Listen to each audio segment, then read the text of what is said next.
আজকে আমি এসেছি আমার আন্টির বাড়ি বেড়াতে, কারণ এখানে আছে একটা বিশাল বড় জলসা। তো চলো আজকে জলসার প্যান্ডেল, জলসার সমস্ত কিছু, কোথায় কি দোকান হয়েছে সেই সব কিছু তোমাদের সাথে শেয়ার করব। এটা হচ্ছে দিনের বেলার দৃশ্য, এরপরে তোমাদের দেখাবো রাত্রিবেলা কীরকম লাগছে দেখতে।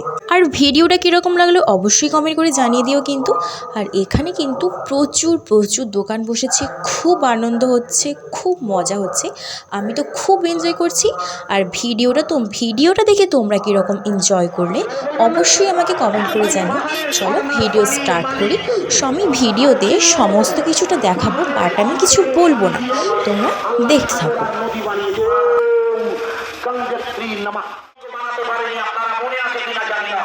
আমি আপনাদের প্রশ্ন করছি, ওই মালিক যদি একটানা 10 দিন 41 জন শ্রমিককে ওই সুরঙ্গের ভিতরে খাওয়াতে পারে,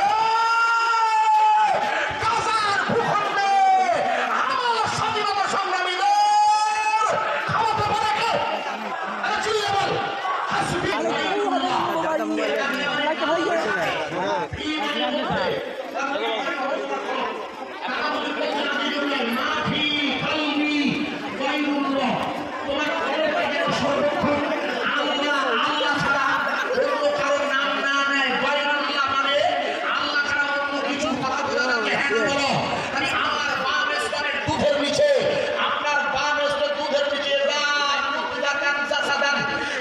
সকল নারী আর পুরুষের শরীরে একটা গোশ আছে, মনে করে দেখুন। ওই গোশটার নাম হচ্ছে কলব। রসুল বললেন ওই কলব যদি পাক হয় তাহলে তুমি পাক, ওই কলব যদি না পাক হয়। আমাদের নিয়ে আছে, আমি আমার কলবের দিকে আমার কলের জন্য বিশ্বাসের কলবের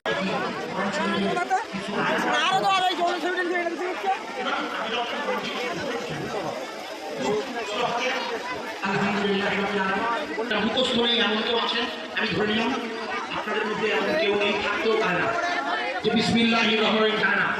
তোমাদের সাহেব আপনি বলবেন সূরা রহমান আমার এখানে নেই, আমি হাতে দিয়ে যেটা এখানে আছে সেটাকে এখানে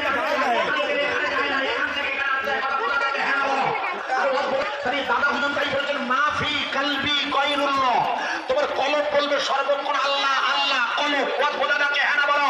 আমি আপনাকে কি বোঝাতে পারছি মুরব্বী?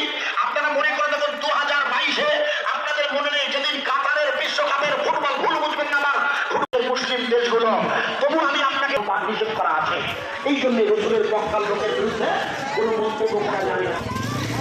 আপনাদের মনে নেই বলে বলে দিচ্ছি, মনে হতে কাতারের বিশ্বকাপে উদ্বোধন খেলা হবে, বললে এই উদ্বোধনী অনুষ্ঠানে একটা মেয়ে গান গাইবে, মনে করতেন মেয়েটার নাম হলো মিস শাকিরা। মনে আছে কোথাও? তোমাদের সাথে মনে যায় না, মেয়েটার নাম হলো মিস শাকিরা।